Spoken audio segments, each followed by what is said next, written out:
Você é daquele que geralmente fica com essa parte superior congestionada, aquela dor nessa parte frontal da cabeça, aquele funga-funga, aquela coceira nos olhos?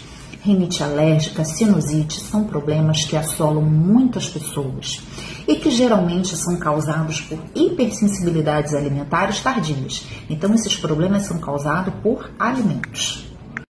É claro que eles não são os únicos causadores dos problemas alérgicos respiratórios, mas podem sim estar associados. Isso porque eles podem afetar o seu intestino e ocasionar um problema inflamatório por causa da reação do sistema imunológico.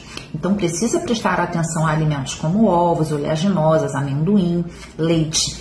E quando você tiver essas alergias muito ativas, usar o óleo essencial Peppermint, que ajuda a abrir as vias aéreas. Então, é importante também utilizar as vias mais naturais.